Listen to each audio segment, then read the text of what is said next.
Hi guys, it's Venus. I'm coming to you today with my first mukbang. Mukbang. You pick which one you like best. So I got some in this cup. I have Snapple. Oh, and they are on sale at Target. The big 64 ounces for $2. And then I got spaghetti and meatball. Ooh, I made it. I am not a good cook, but this tastes really, really, really, really, really good. And I ain't have to put no salt in it. So, what I want to talk about for this mukbang is the different types of braiding hair. Because everybody thinks like, oh, as long as it's pre-stretched hair, you can braid with it. So, yeah, you can braid with it. But the thing is knowing how to pick good pre-stretch braiding hair. I used the packet in my last video, the mannequin with the red braids. They're more like an orangey, burnt orange color, real pretty orange. That hair was a good pack of hair I should have did that video first. If I knew it was going to come out like that, I would have shot that video. But what I want to show you is the different, like, the way braiding hair is so when you get the pre-stretched braiding hair, it's all stretched out for you, so you don't have to feather the ends to make, you know how you get the pretty ends when you feather. It's not the blunt cut off ends on the bottom. So that's what everybody like about the pre-stretched hair. You can just braid all the way down as far as you can, and then you can dip them and you don't have to burn them or anything like that, and they look good that way. But with the regular packs of hair, they got this blunt line across the bottom. But if you ever notice, when you touch these packs, they feel the same all the way down. But in some of the pre-stretched packs of hair, the top part, when you holding that hair in your hand and you get ready to like take a piece out of it, when you want to take a piece out the braid, you can feel how fat that hair is sometimes. And sometimes when that hair is fat like that, the feather on the bottom isn't consistent. So you got this big width of hair, but then when you get to the bottom, it thins out real bad because they've only fanned it out so much that they didn't balance it. So when they fanned it out, they did all of that, and then they just the middle part stayed together. So some of the ends feathered out, but the whole bundle didn't. So you have really fat bundle, but then when you run your hand down the bottom of it, it's really thin and stringy. So you want to make sure when you buying your pre-stretched hair, when you take it out of that pack and you squeeze that pack, you should be able to feel the width all the way down, almost consistent until you get to the very bottom. You shouldn't squeeze the top of that hair and it feel like you got a fistful of hair, and then before you can even get halfway down the shaft, it's already feeling like it's thinned out. That's not proper. It's not stretched out properly. So I'm gonna show you when you get this hair, and you can do like this. You can feel it's pretty much the same consistent all the way through. Then when you get pre-stretched hair, you can't squeeze pre-stretched hair like that. You have to actually open it and squeeze it, hold it in your hand like this.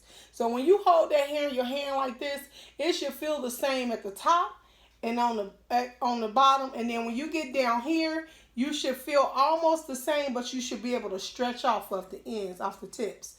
If you doing like this and that hair go vroom, like it just drop off, that means that hair is not feathered right. It's going to be really fat.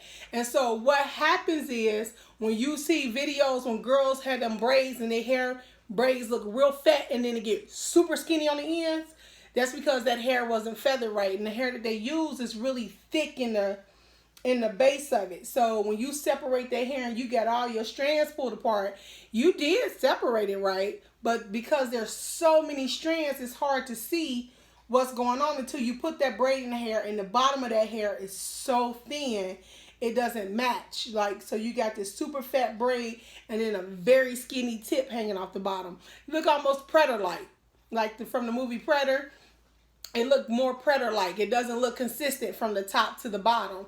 But when you get really good pre-stretch hair like that, I think it's Ruwa or Rowa, however you pronounce it, the Ruwu.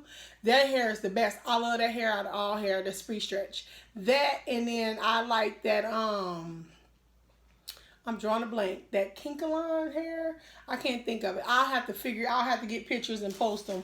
But those pre-stretched hair, that pre-stretched hair line, they took their time. So when you pick that hair up, it's consistent. When you squeeze that middle part, you can almost squeeze all the way down and feel it until you get to the bottom, and then it feathers off. That's how you know you got good hair.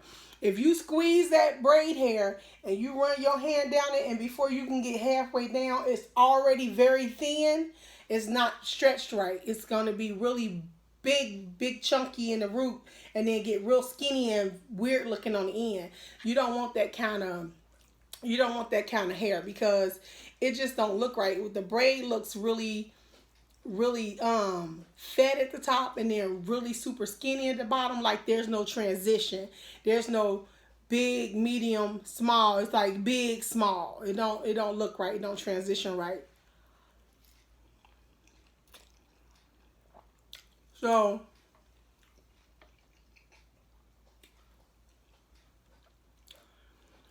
when you go out and buy that hair, make sure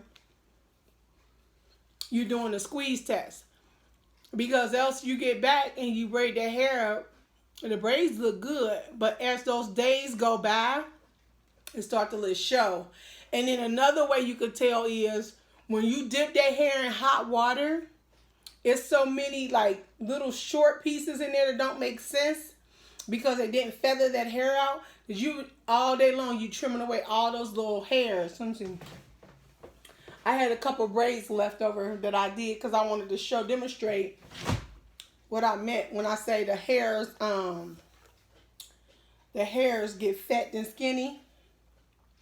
So this is a medium one, and you can see how like I had to make the hair less, because you see how that drop off, vroom, right to the skinny. That's what you don't want. And so imagine if this was a fatter braid, a bigger braid. So here's a bigger braid. This one's a little bigger. See that drop off? It's like big, vroom, skinny, no transition.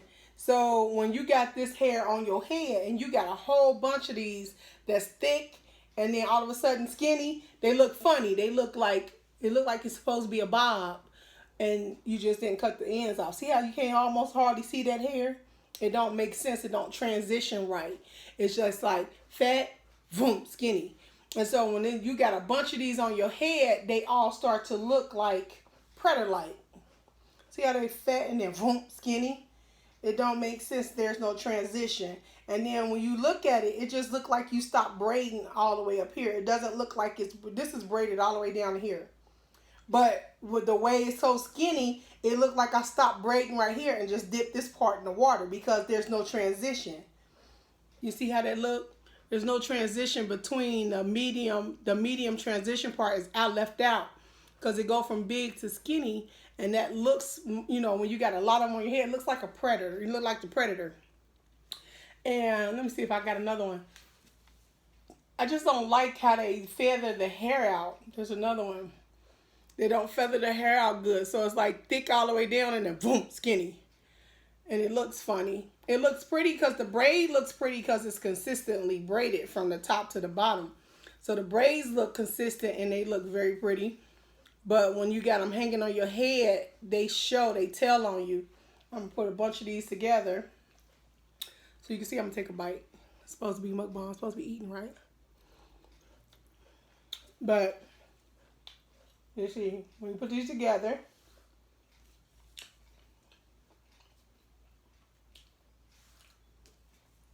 show y'all what I'm talking about.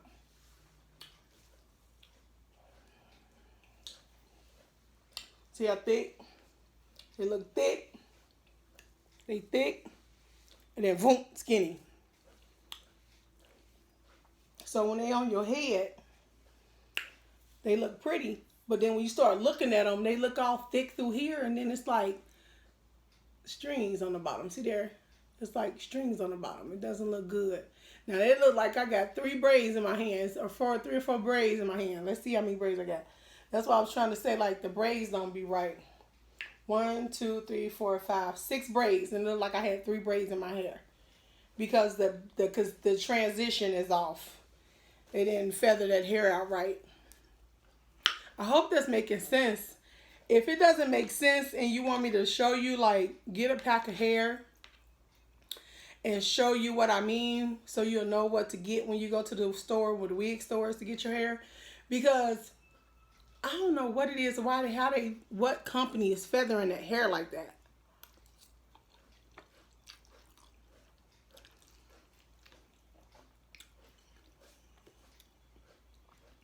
When you feather that hair wrong, let me tell you, I can't tell you.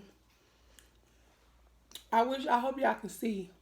I had to go in and trim from here all the way up to, even sometimes that hair be so feathered the wrong way, you get that hair to stick out all the way up here. You shouldn't be having hair sticking all the way out up here. This hair should be at least all the same consistency, all at least down to that far.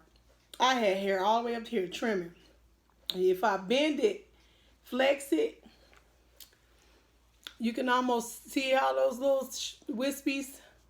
They all the way through this hair, because when they feathered that hair, some pieces was way too short. Some pieces was they wasn't consistent in the way they feathered. Like when you do it yourself and you feather that bottom and you go through that whole pack, that's consistent. That's why when you pull the hair apart, you get all your braids look good. But when they just take that hair and they feather that hair like this, and you just keep putting it back together in the pack, you end up with a fat, the mid of it be so fat, and then it's not balanced, and it's just that vroom, that little skinny on the bottom, vroom. The middle part all thick and fat, and then the ends is real skinny. So that's why when you feather your hair, you gotta feather it, and so you can get that one side and just go. Feather it, feather it. You can always brush it out later, but go through there, feather, feather, feather, feather. Wrap it around your hand, and then brush that out. And that's the best feather. That's the best feather. Them braids be so pretty from the top all the way down to the bottom. The braids look so good, so clean. And then especially on knotless, oh my God, they look so pretty. And then when you finish putting everything on it, that shine, and it be consistent from top to bottom like that, that's beautiful.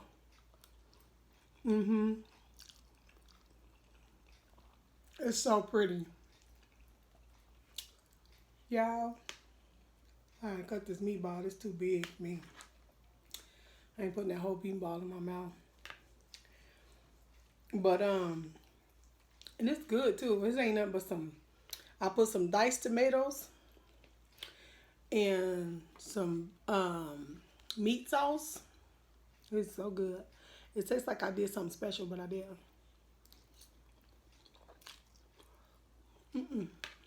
Nothing at all. It's really good though. For a girl who can't cook, this is good. And I can cook.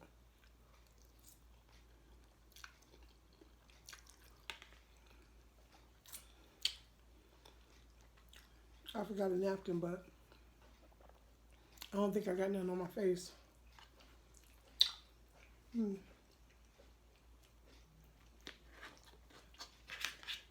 I think that's one of the biggest parts of making your braids look good, especially if you're a beginner braider and you got those braids going and you got good braiding hair.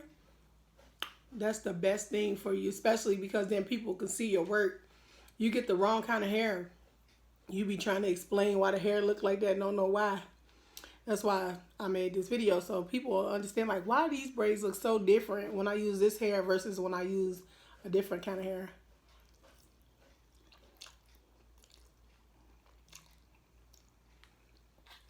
Because it ain't feathered right. They pre-stretch that hair and it's just all fat and chunky in the middle. It's not supposed to be like that. It's supposed to be feathered out. It's supposed to be balanced real nice.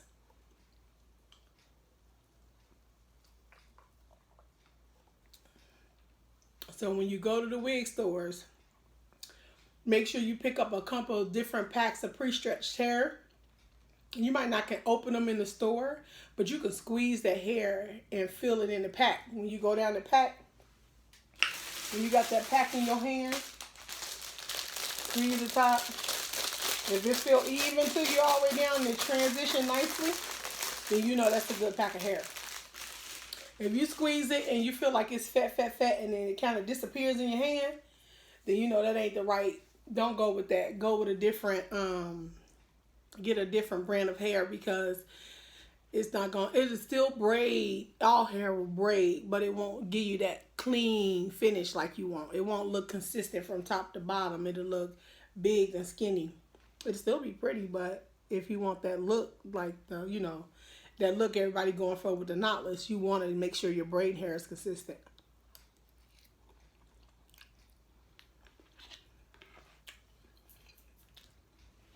Or you get the Predator. I'm telling you. When I braided my mannequin, I was like, oh, this hair real fine. It's real close. It was right on the borderline Predator, because when I put it in her hair, the more I braided, I was like, oh, this hair is so chunky. And I was like, I know this hair is going to be chunky before I even started braiding it. And I was trying to make sure that when I did the knotless ones, I fed them in. Like I braided, fed it in. Braided, fed it in. Instead of braid, feed, braid, feed, braid, feed, I had to fan it out. So I braided down a little bit, put a piece in. I braided down a little bit, put a piece in. Braided down a little bit, because then it feathered it out just right and it balanced it. Because if I'd have did it just like in the box braids, because you can tell these ones on here that I did in box braids, you could see it real good how they fat and skinny. But the ones I did that was knotless, they transitioned pretty good. It made it to the end, made the ends look a little better when I did the knotless ones, because they transitioned a little better from the top to the bottom. So that's the good thing about doing and using. If you use that kind of hair, you can kind of know the tricks and the trades. You'll be able to manage using that hair and make it look good. You won't have to worry about it looking like, you know, the Predator or whatever. You can balance it out.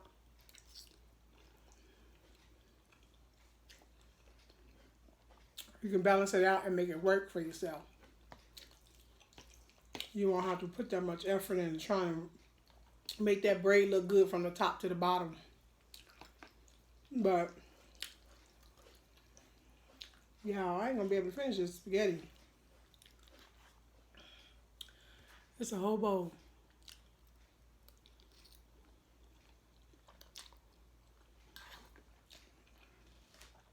It's good though.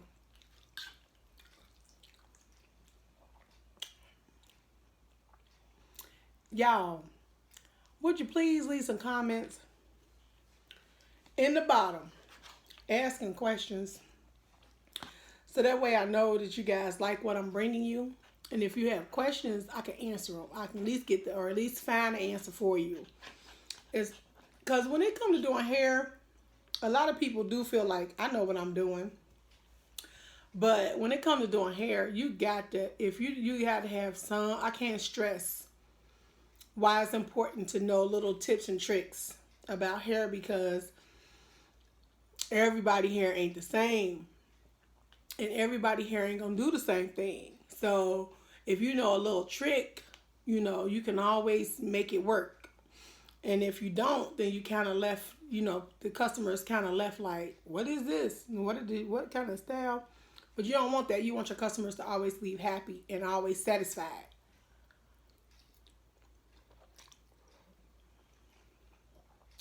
Because when they're happy and they satisfied, they not only, number one, do they come back, but number two, you get new referrals. You get new clients.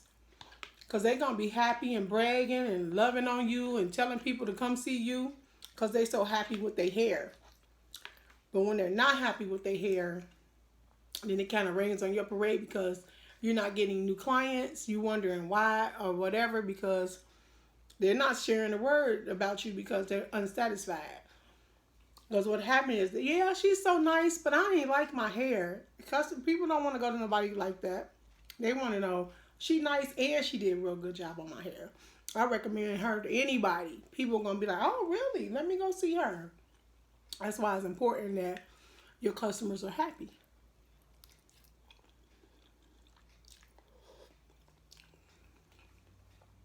They send you new clients. They keep your chair busy. They keep you busy. They keep your pockets happy. So you got to make sure they happy. And if you do that, you'll be good to go. Just make sure you're drawing in the right kind of clientele. That's what I'm working on. Drawing in the right kind of clientele. Clientele who understand the game, who ain't trying to take advantage, who ain't trying to get free hair services. Got something on my chin. Oh, man. Who ain't trying to get something for nothing. You know what I'm saying? So that's what I'm working on. Drawing in positive people who understand that I'm doing this to take care of myself, that I'm doing this for a paycheck. Nobody might not be writing me a check, but these hands work for that check that I'm getting. You know what I'm saying? So, excuse me. People got to make sure. That's why I can't stress it enough in my videos, because I want people, when they, even though they're not my clients, when they watch my videos, they understand two things. We hardworking people, and we work hard for our money. And we deserve to get our paychecks, and we deserve to get paid just like anybody else. Don't nobody want to work for free. Okay? People need to know that. And hear it. And don't be taking advantage of your stylist, because we got to eat too. We got to keep the lights on too. We got bills too. Some people got kids. I don't have no kids. But I got nieces and nephews that I love to death, and I'll buy anything in that. If I got it, I'm sure we're going to give it to them. And I make sure that I can do that for them.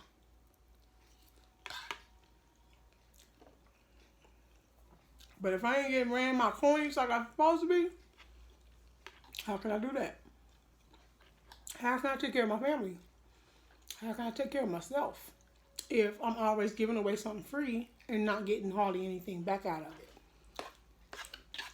And I consider myself a fair stylist. Like I don't consider myself a pricey stylist. I don't feel like I charge so much money just because I can, or just because I'm good at what I do. I'm gonna charge you $200 for a job that's usually, $50 or $100. I'm not gonna do that. I don't care, celebrity or no celebrity. I just feel like you charge your worth, and if I'm worth $200 for that, then I'll charge that. But if I'm not giving you that $200 service, I don't feel like people should be doing that. And sometimes I'm just seeing some styles people charging $200 and $300 for, and I'm like, somebody paid $200 for that. But you know what? If you like it, I love it. So I can't say that in a bad